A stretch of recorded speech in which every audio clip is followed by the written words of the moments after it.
Assalamualaikum warahmatullahi wabarakatuh. Saya Muhammad Nasrullah. Selamat datang di Harun Rejava Channel.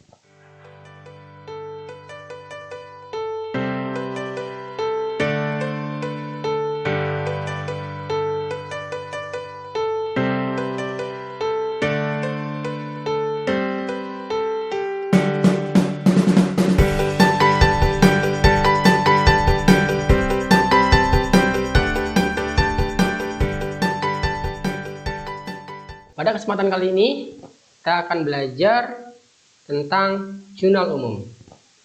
Dimulai dari pengertian jurnal umum. Yang kedua ada akun-akun dari jurnal umum dan juga saldo normal dari akun-akun tersebut. Terus yang ketiga, memahami cara membaca soal-soal jurnal umum. Oke, langsung saja. Yang pertama kita bahas tentang pengertian dari jurnal umum. Apa sih pengertian dari jurnal umum? Jurnal umum adalah tempat untuk mencatat segala bukti-bukti transaksi yang ada di dalam suatu perusahaan pada periode tertentu. Umumnya 1 bulan, bisa bulan Januari, bulan Februari, Maret, dan seterusnya. Yang kemudian jurnal umum akan berkembang menjadi laporan-laporan keuangan lainnya, seperti laporan laba rugi, laporan neraca, laporan perubahan modal, dan juga laporan arus kas. Itulah yang merupakan pengertian dari jurnal umum. Berikutnya adalah posisi-posisi dari masing-masing akun yang ada di dalam jurnal umum. Dan berikut adalah tabel dari akun-akun yang ada di dalam jurnal umum. Yang pertama ada aset, yang kedua ada hutang, yang ketiga ada modal, yang keempat ada pendapatan, dan yang kelima ada beban. Yang pertama aset. Aset terdiri dari harta dan juga aktiva, baik tetap maupun lancar. Bagaimana posisi aset di dalam jurnal? Ya, seperti yang ada di dalam gambar, aset ketika bertambah maka posisinya berada di kolom debit. Ketika aset berkurang maka posisinya ada di dalam kolom kredit. Saldo normal untuk aset yaitu debit. Berikutnya utang atau kewajiban, baik jangka panjang maupun jangka pendek. Bagaimana posisi akunnya? Ketika utang bertambah, maka posisi akunnya berada di kolom kredit. Ketika hutang berkurang, maka posisinya ada di kolom debit. Saldo normal dari akun utang adalah kredit. Berikutnya ada modal. Ketika modal bertambah, maka posisinya ada di kolom kredit. Dan ketika modal berkurang, maka posisinya ada di kolom debit. Saldo normal dari modal adalah kredit. Oke, berikutnya yang keempat ada pendapatan. Pendapatan jika bertambah, maka posisinya berada di kolom kredit. Dan jika pendapatan berkurang, maka posisinya ada di kolom debit. Saldo normal dari akun pendapatan adalah kredit. Dan terakhir ada beban. Posisi beban jika bertambah, maka posisinya ada di kolom debit. Dan jika beban berkurang, maka posisinya ada di kolom kredit. Saldo normal untuk akun beban adalah debit. Itu adalah posisi-posisi dari masing-masing akun yang ada di dalam laporan keuangan. Di sini adalah jurnal. Untuk lebih jelasnya, kita akan membahas secara rinci melalui contoh soal berikut ini. Oke, baik, jadi ini adalah hasil dari soal yang ada. Kita balik lagi ke posisi dari saldo normal akun yang ada di dalam jurnal. Kita tadi di awal sudah jelaskan bahwa aset, posisi aset. Ketika bertambah, maka posisinya berada di kolom debit. Dan ketika berkurang, berada di posisi kredit. Saldo normal untuk aset adalah debit. Oke, dari contoh yang ada kita bisa lihat di sini. Di sini ada kas yang bertambah karena harta.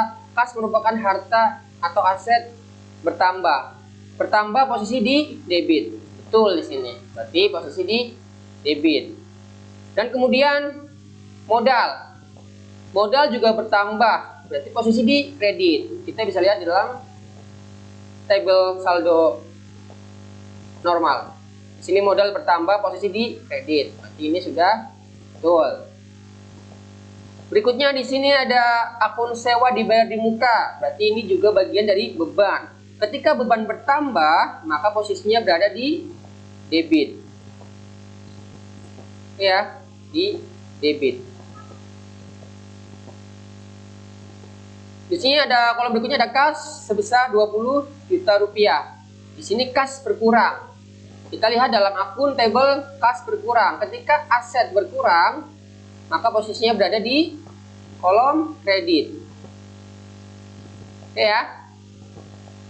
Jadi jelas. Berikutnya tanggal 5 Januari. Ada akun peralatan dan akun hutang usaha. Peralatan di sini bertambah. Kita bisa lihat ketika peralatan bertambah, peralatan berarti merupakan aktiva. Aktiva bertambah, maka berada di kolom debit. Sudah betul, berada di kolom debit. Dan hutang usaha tadinya tidak ada, sekarang ada sebesar 10 juta, berarti bertambah. Ketika hutang bertambah, maka posisinya berada di kredit. Di sini. Ketika hutang bertambah, maka posisinya ada di kredit. Jadi sudah betul. Oke, berikutnya ada perlengkapan, akun perlengkapan dan akun kas. Akun perlengkapan merupakan bagian dari aset. Berarti ketika perlengkapan bertambah, maka posisinya berada di debit.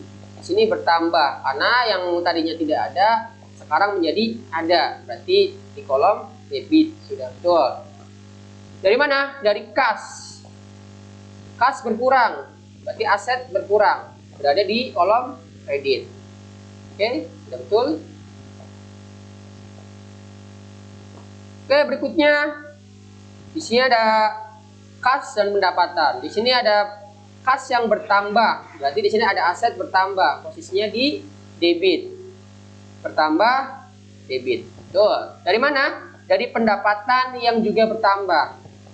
Pendapatan bertambah, kita lihat pendapatan bertambah, posisinya di kredit. Di sini adalah bertambah. Yang tadinya tidak ada pendapatan karena tanggal 10 Januari ada pendapatan, maka berarti bertambah. Posisinya di kredit.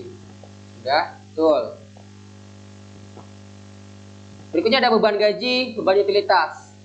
Ketika beban bertambah, maka posisinya di debit. Kita lihat. Ketika beban bertambah, posisinya di debit. Dan di sini ada akun kas. Karena untuk membayar beban gaji dan beban utilitas berasal dari akun kas. Jadi di sini akun kas berkurang, berarti aset berkurang. Posisinya berada di kredit. Oke, berarti sini sudah betul. Dan yang terakhir, piutang. Piutang merupakan aset atau harta karena berasal dari pendapatan. Makanya di sini piutang merupakan aset atau harta karena ketika piutang ini dibayarkan, maka dia akan menjadi kas sebesar 5 juta rupiah. Karena di sini aset bertambah, piutang bertambah, maka posisinya berada di kolom debit. Berasal dari pendapatan yang bertambah. Pendapatan bertambah, posisi dalam kolom kredit. Oke ya. Jadi yang di sini semuanya sudah sesuai dengan saldo normal dari masing-masing akun. Oke, itu pembahasan dari jurnal umum kali ini.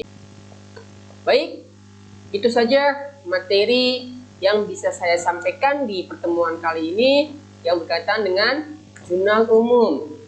Bagaimana kita memahami jurnal umum dan bagaimana kita bisa mengerjakan soal-soal jurnal umum. Semoga bisa dipahami dengan baik.